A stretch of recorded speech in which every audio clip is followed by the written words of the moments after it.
Hey, it's LuAnn Marlow. I'm the founder and baby coach at Dream Baby Cafe. And in this three-part video series, we're going to be talking about discipline. Not your favorite topic, I'm sure, but still really important. So we're going to be talking about punishment and discipline and the differences in the two in our first video. In our second video, we're going to be talking about tips and strategies to give you some more effective discipline.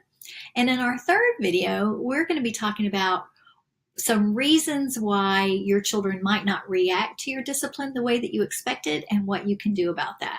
So let's jump on in.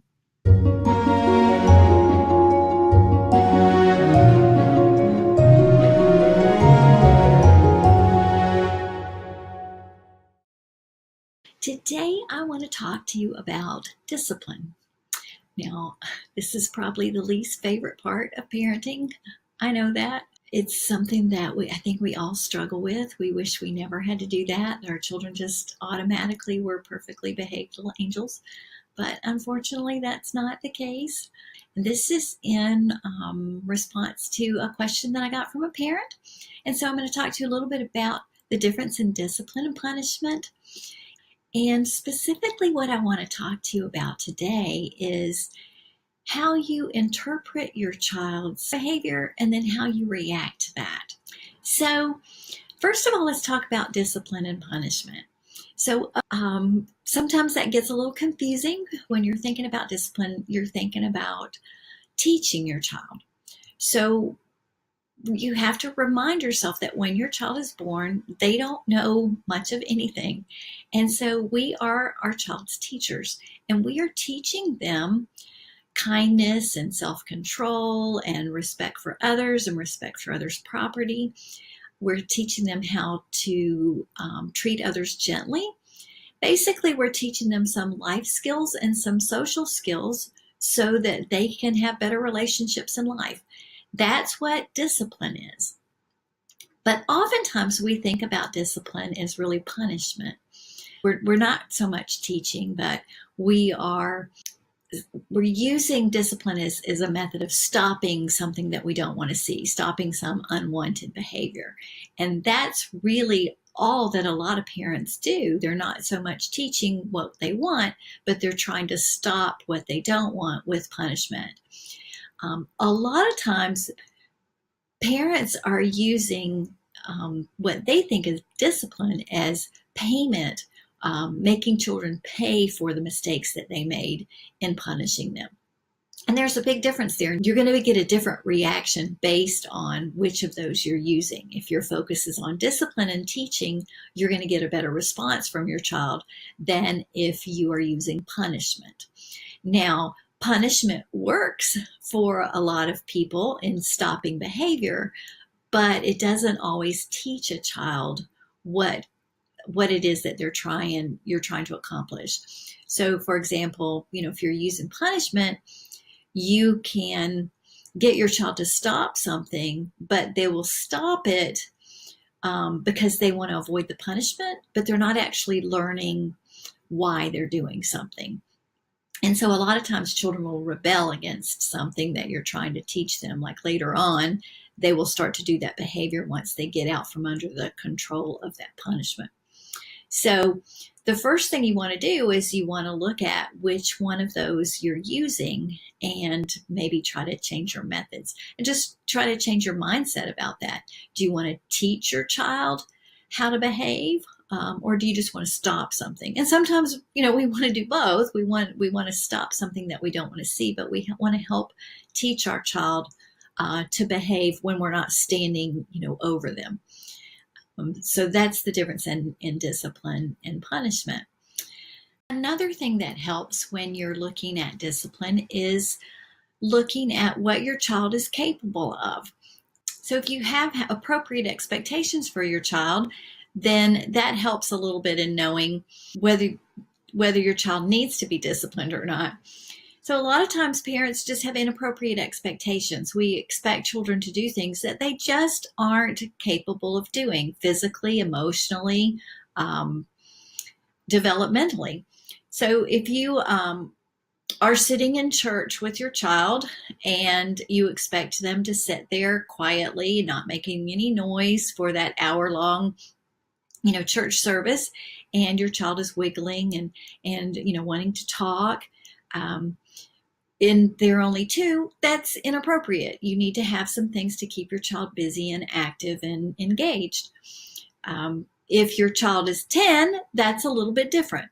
So you have to have appropriate expectations for your child. If you're going to the doctor's office and you're going to be in a, cooped up in that little exam room and for who knows how long, and you didn't bring any toys or anything to entertain your child, then your child is going to get anxious and busy and rambunctious and start getting into things and whining and crying, and then that's not a problem that's your child's fault. So you need to look at what's appropriate for the situation. You can't expect a 2-year-old to sit in a chair with nothing to do for any certain length of time. So you have to have appropriate expectations for your child. You also can't put your child in situations that really stretch their limits. So by that I mean you can't pick them up from a busy day at daycare where they're tired and exhausted and then want to go do your weekly grocery shopping trip and expect that that's not going to be stressful for them. That's where a lot of children have meltdowns and temper tantrums. So you have to look at what kind of situation you're putting your child in, and is it a child problem or is it a parent problem? So those are kind of some situations. You also want to look at what you are interpreting your child's behavior as. And so I see this a lot with parents. I'll hear parents say, he's just getting back at me. I think he's doing this to spite me. He's doing this to be disrespectful to me. And this is really, really big, because if you interpret someone's behavior as something that they're doing to you, you're going to be very resentful toward them. And so look at this as, is this something your child could developmentally do? A 2-year-old doesn't have the forethought to plan something out to do something in spite of you. Now, a teenager might, and an older child might, but is there really the motivation for that? I would always step back and look at, is there another reason? So if you are looking at your child's behavior as something that's directed at you, your response to that is going to come back at them in some kind of negative way. So I see this a lot with parents. I see that a lot with parents with middle school aged children where they're having a lot of battles. I see this with parents of even very young children. I see this a lot, and you need to really look at your own feelings when you feel like your child's behavior is directed at you, and kind of take a step back and check yourself on that. The majority of the time, that's not going to be the case, and it's probably not even going to be developmentally appropriate. So most of the time, what children are doing is something related to what's going on with them and not something that's going on with you. Now, those are just some background things, and so I want you to think about, is your child's behavior developmentally appropriate? Should they be able to do something that you're asking them to do? So if you're asking your child to do something and they're not capable, then that's not something they should be disciplined for. If it's something they should be developmentally able to do, has someone taught them how to do it? Because just because someone should be able to do something doesn't mean somebody taught them how. And do they have the self-control and the maturity, the developmental maturity to do something? So there are a lot of children who are just not developmentally mature yet. Maybe they're a little bit behind socially. So do they have that maturity and those skills to really do what they're being asked to do? And then if they're acting in a way that's really inappropriate, have they witnessed that behavior? So sometimes I see parents who are really acting very inappropriately, and they're talking to me about how their children are acting inappropriately, and you can see where they have actually witnessed that behavior and they're just acting that out. So sometimes if you see your children doing something, you need to take a step back and say, maybe they learned that from, me. Um, one time when my child was about 2, I think, maybe, but I think it was about 3, he was playing with some toys and he got very frustrated and he said an inappropriate word. And I was shocked. And I turned around and I said, Tyler, where did you hear that from? And very innocently, he looked at me and he said, well, you, mommy. And I was, quite reprimanded by my child. And I had no idea that that was a word, first of all, that I had said, and secondly, that he had heard it.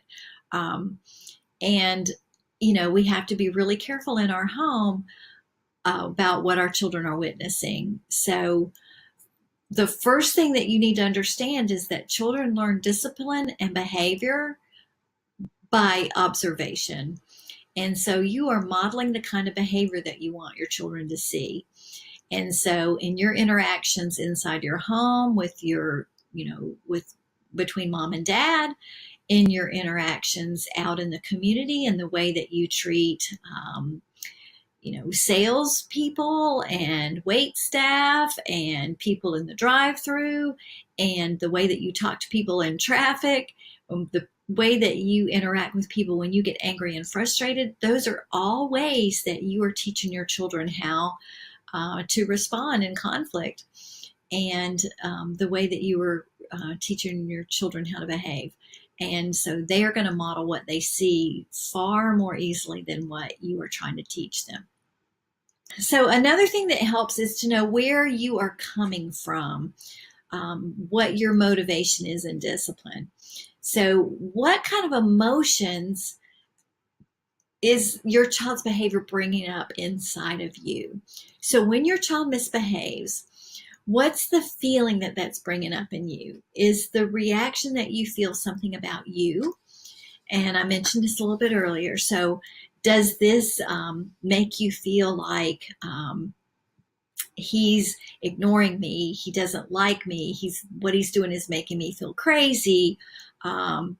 Something like that. Is it making you feel something about you, like I'm not a good parent? Is it making you feel something about you inside yourself? Is it making you feel in some way like I'm not a good mom? Is it making you feel like other people are saying something bad about you? I'm not, everybody's going to think that I've done something wrong. Everybody's think that I am not teaching him something well. These kinds of things are really important. These bring up a lot of feelings of anxiety or insecurity if what your child is doing is making you feel something about yourself. If he's doing something and you are feeling this feeling of, I don't like what it is you're doing, I don't like how you're acting, I don't like something about you, then that's going to portray a sense of criticism to your child. So you have to kind of look at all of these things. If you are looking at your child with what's going on with you, why are you acting this way? What's making you act this way? Why? What kind of feelings are you having? That's where you want to be coming from. Any of those other feelings are not going to be most helpful for your child. So if you find that that his behavior or her behavior is bringing up those other sorts of feelings, you want to kind of take a step back and realize that you're going to be your child's best teacher if you can try to come at this from, what's my child feeling here? What is causing my child's misbehavior inside of him, and deal with it from that perspective. Because it's not about you, it's about your child, and try to direct it from that standpoint. You want to kind of just take that step back and realize it's a teaching moment. So what do you think? Did you find any of these areas that you particularly struggle with? Maybe something that you might want to be working on in the next couple of weeks? Tell me about those below in the comments. Or come on over to the Dream Baby Cafe Facebook group and we can start a conversation about those there. I look forward to seeing you next time. Bye-bye.